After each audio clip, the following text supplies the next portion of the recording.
Welcome back. Are you ready to find out what happens next in the story of Albert and the Blubber Monster? Let's continue. Chapter 3.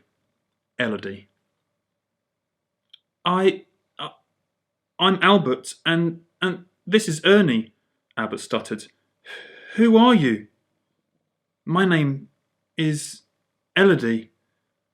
Did you send this? Albert held out the bottle. Elodie frowned at it, then her amber eyes lit up. My bottle! Of course! That's why you're here. She swam closer to them. The bottle said you needed help, said Albert, so we followed the glow. Oh yes, but you see, I sent that bottle 70 years ago. 70 years? Ernie's mouth fell open. That can't be right, said Albert. You look the same age as us. Yes, that's because I'm a merperson. We don't ever look old, but I am 107 years old. Now Albert's mouth gaped open like Ernie's. They were talking to a mermaid who was over 100 years old. No one ever lives that long. Do they? Asked Ernie. Mermaids are immortal, Elodie explained. We can live forever. Wow.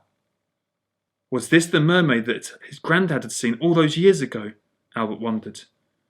Can we still help you? He asked. Elodie sighed. I hope so. I need help against the blubber monster, you see. Albert and Ernie looked at each other. They didn't like the sound of that. Chapter 4. The Blubber Monster. What is the blubber monster? Asked Ernie. A fish person, Elodie replied in a whisper, like it was dangerous to talk about. That's what merpeople turn into if we do something really bad. Everything switches around. You grow the body of a human and the head of a fish and are forced to live above water, on land. So it's a punishment? Asked Albert. Elodie nodded. Before I was born, the blubber monster stole a magic necklace from a human king, King Honeybone. Because they're not meant to be seen by humans, stealing from them is a big crime. The blubber monster changed into a fish person right there and then, but when he put the necklace on, its magic made him huge and powerful. King Honeybone sent a whole army of soldiers after him to get the necklace back. The blubber monster ran through lots of human towns and villages, crushing houses he tried to find somewhere to hide from the army. Did he come here? Said Albert. Is that why you need our help? Let me show you. Elodie's tail lifted up and flicked the water, making it ripple.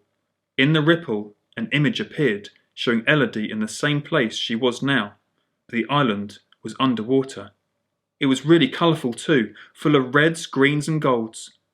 In the distance was the bridge, and under it, dolphins were playing. I was relaxing at my favourite spot here on Sheldrake Island, the plug hole, Elodie explained.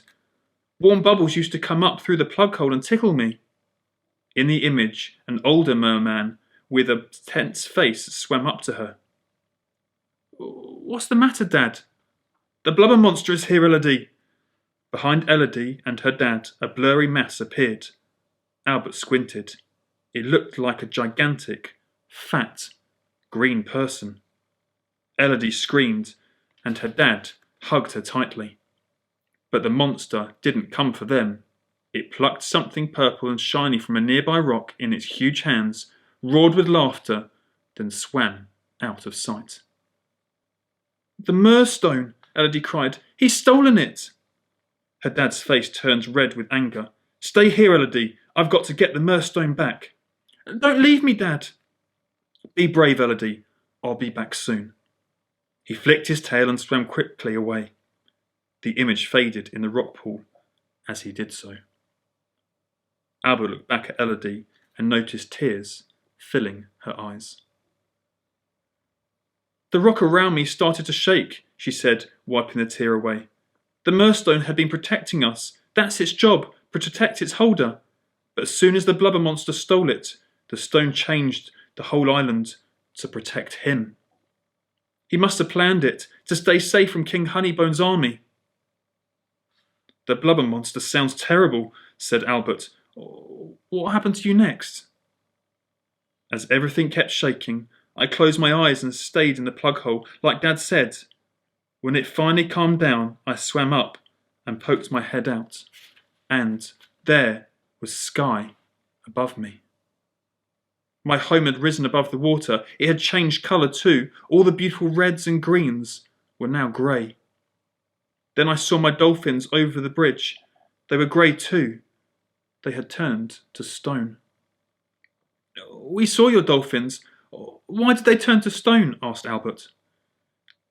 Dad always told me that if we magical creatures spend too much time out of water, we turn to stone. I used to think he'd made it up so that I didn't go too far away from home, but now I know it's true. What happened to your dad? Asked Ernie. And where did the blubber monster take the Murstone? Elodie looked up at the hill at the centre of the island. The castle up there used to be our home. I saw Dad chasing the blubber monster to it. I hoped and hoped he would return, but he never did. He probably turned to stone too, or worse. So you sent the bottle, Albert realised, because if you'd gone after him, then that would have happened to you too. Elodie nodded. Tears streamed down her face. After 70 years I'd given up hope, but now you two have arrived. Albert squinted up at the hill and recognised the building on top now as a castle. He knew what he had to do. He turned back to Elodie. Me and Ernie will go up to the castle. We'll find out what happened to your dad and the Murstone. You'll have to wait till tomorrow to find out what they do next.